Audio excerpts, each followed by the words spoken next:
Hey there, and welcome to a presentation on cybersecurity in space, Guardians in this Galaxy. I know this is a interesting topic, but I also know that I'm going to be diving into some of the more interesting nuances of cybersecurity in space and laying a real firm foundation.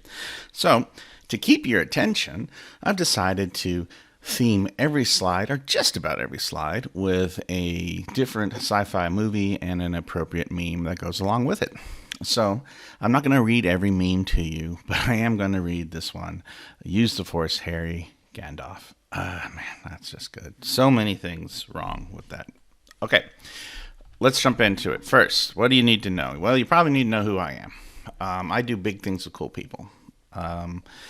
Founder of SciSec, CISO Space for Humanity, CEO of Space Whiskey Corp, chair of the board for Hook Security, managing general partner for Anzus Capital. Those are most of my loves, cybersecurity and space. And before we jump into space Space Whiskey and all that jazz, I really want to pause a moment and talk a little bit about Hook Security.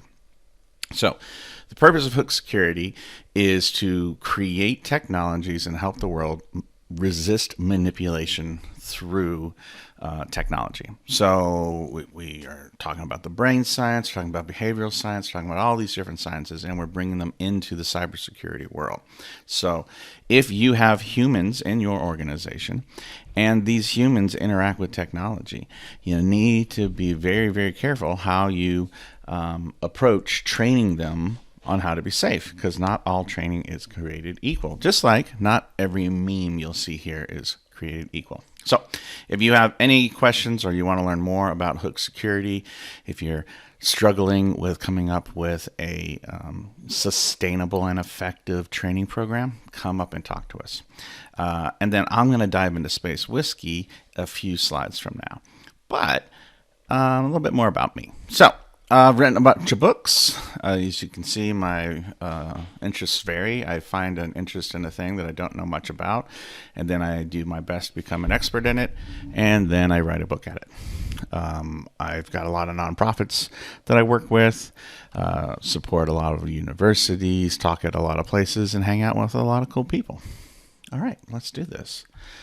Oh, speaking of cybersecurity, I am officially the former special advisor on cybersecurity to the former special. I'm sorry, I am the former special advisor on cybersecurity to the former Prime Minister of Bhutan. Whew, that's a mouthful. And that lasted for about 20 seconds. Turns out when you drink whiskey with heads of state, people do funny things. It's great. Okay. Oh, I've already moved away from my stated policy of space-based memes. But that's okay. What is it that you say you do here? So the question that I want to answer here is, what is the purpose of cybersecurity in space? Don't we already have cybersecurity? Why would a new industry require us to have a new kind of conversation? We all have compliance. We all have, the adversaries coming at us all. Shouldn't it be the same? Well, kind of. So cybersecurity ensures things function as they intend to for the right people. And as that kind of thing changes, how things are supposed to function changes, we really need to revisit to see if what we're doing now gets us to where we want to go. And I say 5%. I say that if you look industry to industry, you're going to see 5% variance in what the industry does, who the industry is serving, the technologies that are involved and how they're being used. And I just say, hey, about 5% of what they're going through is different and needs a new look from cybersecurity. So for example, the software that goes into automobiles is very, very similar to the software that goes into airplanes, but they are different enough that we better have different kind of professionals who understand how that stuff works. Right? That makes sense? So space is going to be the same thing. And the most dangerous weapon in the galaxy, immediately point at face. Okay, maybe I will read these because I'm making myself laugh here. All right, so on that note, as industries change and evolve, we have not just 5% variance from, vertical from vertical, but also age to age. And the difference between the telegraph age, where I kind of start thinking cybersecurity as we understand it today is invented. We start sending data in the form of messages across wires, all the way up to the industrial age. Just that one jump is massive. And again, industrial age to electrical age, massive. Information age, massive. And now we're going into the space age. And this will be the largest jump of them all. And we'll get into that. But the idea that we are now having to transverse, physical locations, that we can't have access to the actual technology. We can't put our hands on it anymore. The thing that is most in common to it is trying to work at the bottom of the ocean. Right? This is just an entire new level of complexity, and it's really exciting. So, open the pod bay doors, Hal. Yeah, I thought this meme should be for AI, but don't worry, I've got a better one for AI. It's good. So let's talk about the evolution of the space industry. So we've already seen cyber industry. I say get started in about with the telegraph. Evolution of the space industry really came around because of military superiority. We had two superpowers worried that the other superpower was going to drop a nuke on us from space, right? And we thought that the first one to get to space, the first one to dominate space, is the one that's going to have military superiority. And that's a real good catalyst for the government to spend money. Once that's pretty much going, and it has never stopped, by the way, turns out we learned a lot while we were going through it, and we got a lot of knowledge. So military really got us going, but then we really had the opportunity to do some knowledge-based stuff. This is science related. This is funding for research and what's going on in our world. How do we get to different planets? Things like that. And then capitalism has just now really started coming into effect. We've had capitalism in space for a while with communication satellites, with weather, etc., but capitalism is taking a different turn, and I will get into it. And that's a good thing. I'll tell you why in a moment. Then we've got resilience. That's a real driver in the space industry. This is, hey, we're going to live on different planets and we're going to collect resources. So how are we going to put the human race on a different planet? And how are we going to go after asteroids? Or how are we going to go after H3 for power? But the last part here is sustainability. The idea of sustainability for the human race, for our culture, for our society. When you look at where the money comes from, you see that government and public funding really goes into military superiority and knowledge. Those are grants. Those are military spending. Also, when you go into capitalism and knowledge, you now have private and venture funded. And the interesting thing is that innovation tends to either follow need or money. And so when the need for military superiority begins to drop off, then the speed of innovation inside of those programs also drops off. The same thing is true. Now that capitalism is beginning to ramp up, most of the innovation is coming from capitalism that is supporting the knowledge that the military needs. So far, 100% of space companies have made $0 in profit. That doesn't mean they haven't made a lot of money. It just means they're not very profitable. So let's dive into capitalism a little bit. And we will be taking a break from our memes. I'm going to throw some space stuff at you. All right. So back in 2021, the global space economy was $469 billion. We are expecting to hit $2 trillion by 2025. Pretty cool, huh? All right, now let's again talk about that 5% variance. With capitalism rocking and rolling, there's that 5% variance. And the reason why is this is what this looks like. Your in-space economy has different, moving parts. And from a cybersecurity point of view, we need to make sure each one of these things on this screen has actual controls in place. Just think about this as the wildest and most crazy IoT infrastructure you've ever seen. All right. Here's an example of how things need to go right. Asteroid mining. So asteroid mining requires a lot of different moving parts. It requires the rockets. It requires command and control. It requires communication with satellites that are going after it. It requires the technology.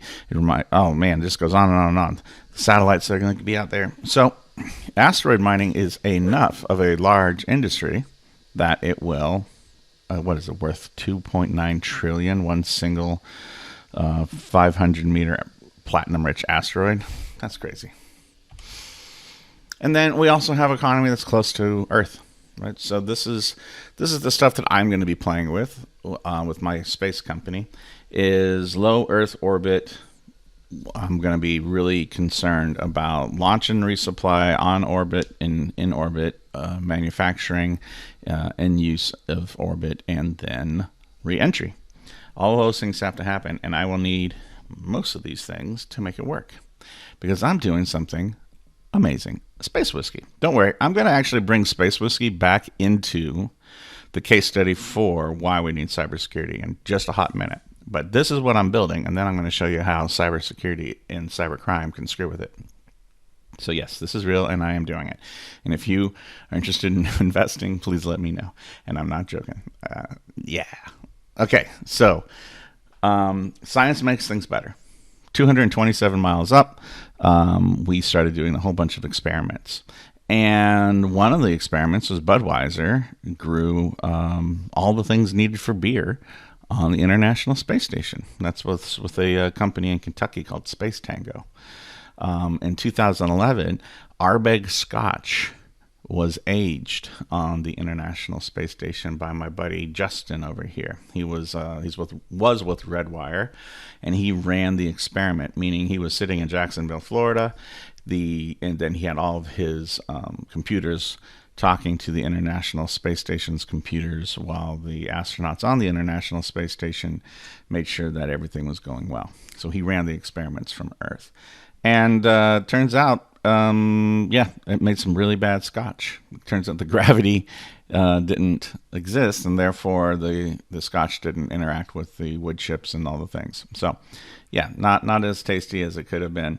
But we learned lessons, and that's what we're actually going to be doing, is improving on what that Ardbeg Scotch experiment was. So we're going to have inside of a spacecraft a wooden barrel lattice work that we're going to hit with ultrasonic maturation. I mean, we're hitting this thing with a bunch of sound waves, and the sound wave is going to agitate the liquid, and the liquid's going to interact with the wood, and that's where we're going to get our aging from. Pretty cool, right? And then we're going to make this. Don't worry, we're getting back to cybersecurity in just a hot minute. So if you look at, in order for me to create all this Space Whiskey stuff, what am I going to need? I'm going to need command and control, mission control, landing sites, space internet, spaceports, all that stuff. Then I'm going to need particularly microgravity end-to-end services. I can send it up on a Dragon capsule, and I can just let it do all that, but that's going to be expensive. And so what I'm actually going to do is build a dedicated space factory. And it's not going to be a big space factory. Think of a photon torpedo from Star Trek, something about that size. And then I got a re-entry, and I got to make sure that I recover my space vehicle. So, yeah, crazy, right? So the factory, there's a lot that can go wrong here. But I'll tell you one of the things that, you might be like, oh, hey, yeah, I can breach mission control, and then what's the worst case thing I can do? What, I can make the whiskey taste a little better? How can I impact this thing? Well, let me show you how you can impact it. So part of the sustainability play is how do you clean up trash? How do you clean up all this trash? We've got second stage rocket boosters just orbiting. You got dead satellites orbiting. Well, EX Labs is going to handle that for us. They've got this amazing satellite that they're building that is going to go up, grab big old things that they trash, and then they're going to toss it either into a controlled burn down into the Earth's atmosphere where it will burn up, or they will throw it into deep space. And yeah, what would happen if it went up to a satellite and grabbed that as opposed to a rocket? What would happen if it attacked my Space Whiskey distillery?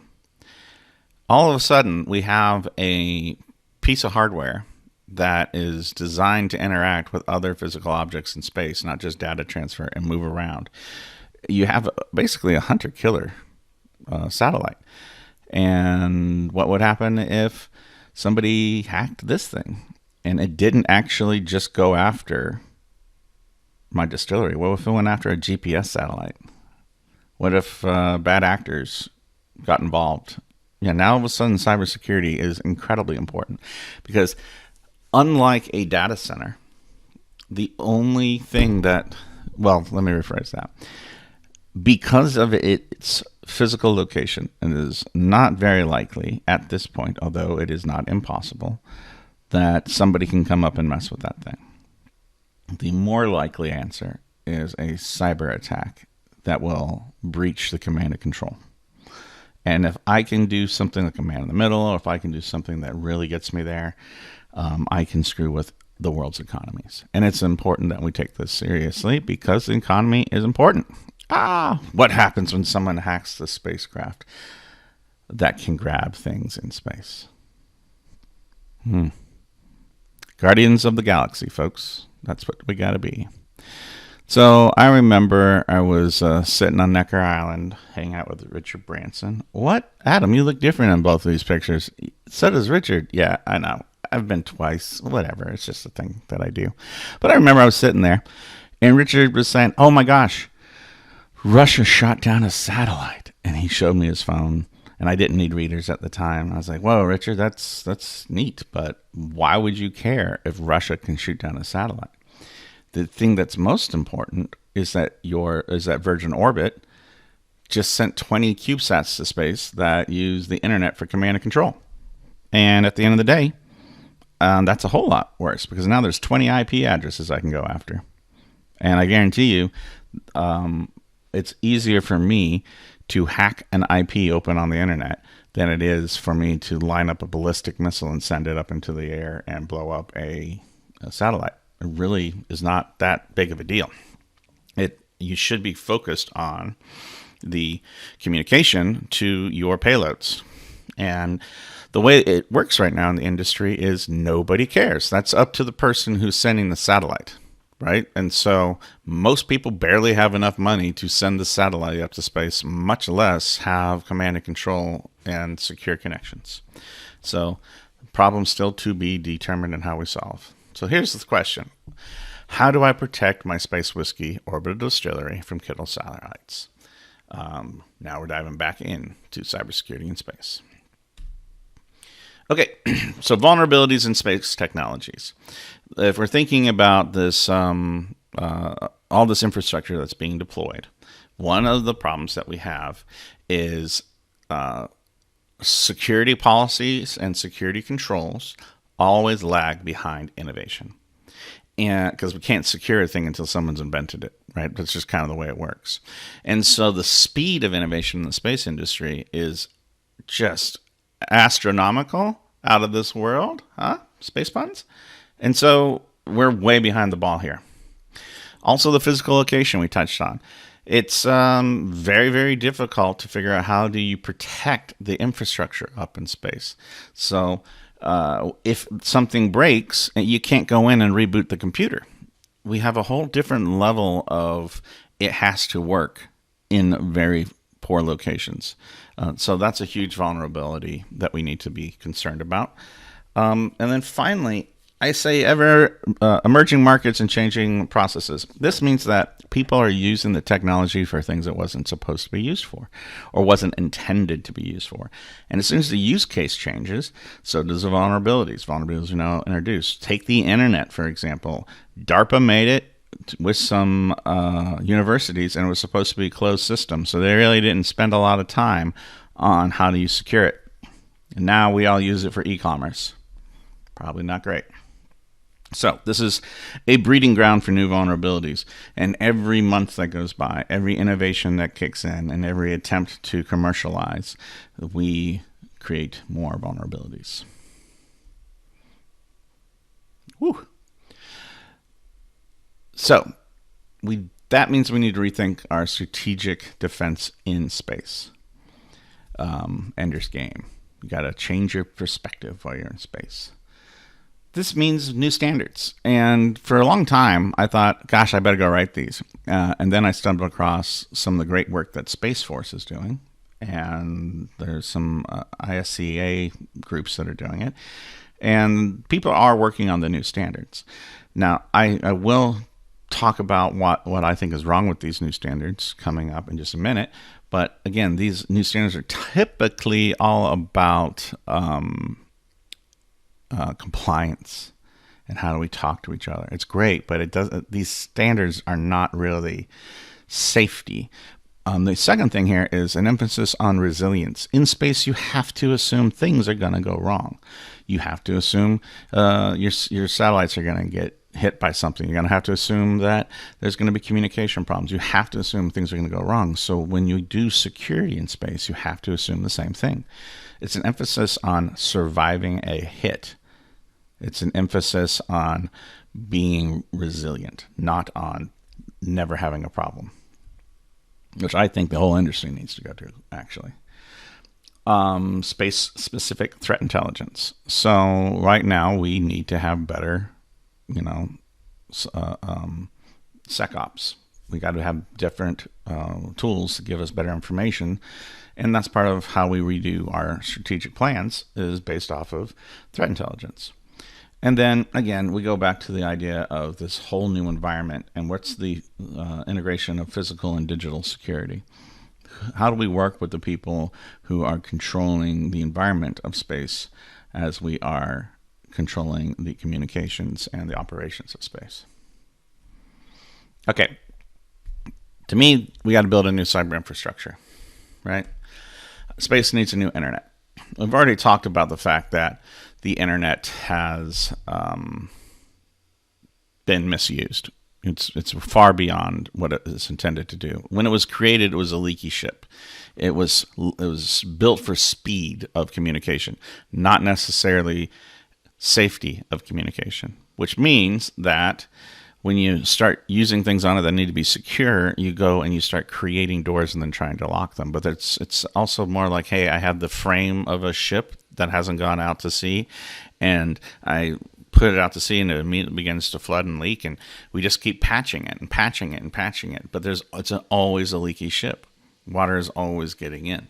And we need to remember that resiliency and safety and stability are the things that we need in space. And so I believe that we need new infrastructure. I believe we need new internet. And, I feel like if we don't, that we're really risking people's lives. Now, I know that the military has deployed a constellation of satellites. I don't know if they've deployed it or they are deploying it. Anyway, it's a redundant network in space called Blackjack. That is not for us. That is for the military. So I think the private sector also needs a new way of doing the internet. And when you go back to my model where it shows military spending versus private sector spending, right now the race is back on for military superiority. So we are spending money in space and we are getting massive innovations. And so realistically, what will probably happen is that the private sector will lag that public sector spending, and we will simply adopt the new technologies and infrastructures that the military is building rather than spend the money on a brand new internet. And unfortunately, I feel that that is a opportunity lost, because the new internet that's being built is going to be military first and private sector second. And that's not always a bad thing. It's just a missed opportunity for us to design something really cool for exactly what we want it to do. What do you call the security guards outside of a Samsung factory. Guardians of the Galaxy. Get it? Because of the Galaxy phone? Okay, whatever. The role of cybersecurity professionals. All right, the first thing we have to do, if you want to be a cybersecurity professional in the space industry, you first have to understand how the systems in space work. You have to pick a niche, or you have to become a generalist. I would suggest starting out as a generalist and learning a little bit about everything. I mean, that's kind of what we do with cybersecurity, right? We kind of know a little bit about everything. Then emerging technologies, keep up the speed on that. And then here's the last thing, this bullet point over here, cross-discipline collaboration, meaning you can talk to humans. So work on your emotional intelligence skills, be curious, come in understanding exactly what your role is and how to best help a team. And often that is as a risk advisor and not as somebody who solves the problem. Cybersecurity, we should be Yoda, not Luke. We help the hero, which is the person who is actually making the thing function that provides value. And I know what you're thinking, Adam. You already used a Star Wars meme, and this has 2 different memes on it. That's not any good. That's right, across the streams, totally across the streams. Ghostbusters meme in the middle of a Guardians of the Galaxy meme with a Star Wars meme. Busy slide. Sorry, guys. All right. Boom. AI. Where does AI and automation fit with cybersecurity and the space industry? Well, I'm not going to answer that. Instead, what I'm going to do is tell you how you think about AI and when you should actually use it. So right now, we use AI in 2 primary use cases where the difficulty of automation is low and the complexity of the process is high. So down here in the bottom left, there's a huge impact of AI. AI really does well there, right? And also, AI does really well when the difficulty of automation is extremely difficult, but the process is very easy. And the future is going to be someplace in the middle, where new AIs are coming out, things are being taught enough. And so as the bad guys use AI, so must the good guys use AI. And I have no idea what that's going to look like, but we have very only just scratched the surface of what we're doing with the AIs. And it is, good luck, human race. Here we go. All right. This is the saddest slide, and not because of Matt LeBlanc. In order for us to really have a cybersecurity policies that work, we really need to work on a global initiative. So the International Space Station was pretty cool.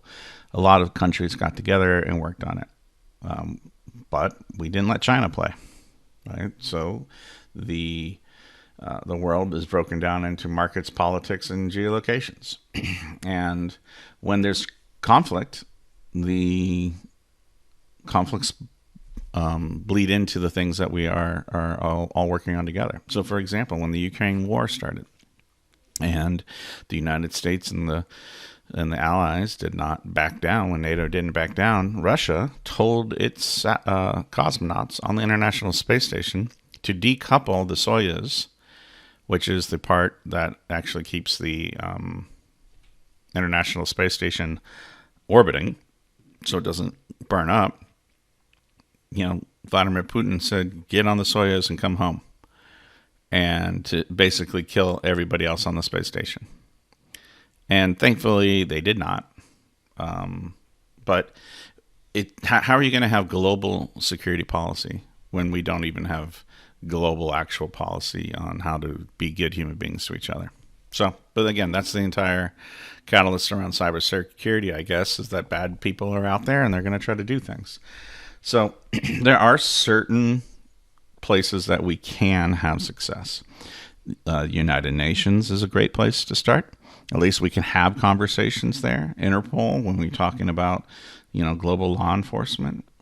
NATO has become so huge that if we just, between Space Force and NATO, We do have a large amount of the world's eyeballs and ears. So it really is going to come down to military superiority in space will get to dictate the policies in space. And right now, a lot of things are happening. So let's talk about the future of space and cybersecurity, and then we're almost done. Emerging space markets, such as My Space Whiskey, space tourism, lunar and Martian colonization, and then international cooperation. So when all of these things are coming together, what's going to happen is a hockey stick of activity. As long as these forces continue in the direction that they're going, I am very optimistic that the space industry is going to continue to flourish. There's just too much opportunity out there. We have found gold in the form of H3. It's all over the moon, and it is an amazing energy source. And if you're wondering why we're going back to the moon, it isn't because it's pretty, and it isn't because we want to keep humanity safe. It's because we found something that's worth enough money that actually the cost of going to the moon is now justified. Oh yeah, military, that's a thing. So, here's our conclusion. Star Trek, boldly go where no cybersecurity has gone before. Good cybersecurity habits will help your company live long and prosper. So true, Spock, so true. So here's your summary. The speed of tech breeds vulnerabilities. Existing infrastructure, the way it is going to fail us in space. New infrastructure should be developed with security in mind first. Cybersecurity professionals are desperately needed, and we need to show up and lead and advise. The new workforce is in demand, and new skills need, and you should get started today. I invite you to come out October 17th to 19th to Colorado Springs with me to the Value of Space Summit. This is the Space ISAC group, and it is a bunch of cyber nerds getting around to talk about space. What can be more fun? All the things I just talked about will be really deep dive here. So if you want to know how satellites work, if you want to know how to hack a command and control center, this is all the stuff that's going on over here in Colorado. You should totally come hang out with me. All right, that's all. That's what I got for you. An introduction to cybersecurity in space powered by the wisdom of memes. I hope you are inspired. I hope you found this interesting. And more than anything, I hope you want to invest in Space Whiskey. What? That's right. Don't worry. We're Reg CF. I can say this. We're going to crowdfund. It's fine. All right.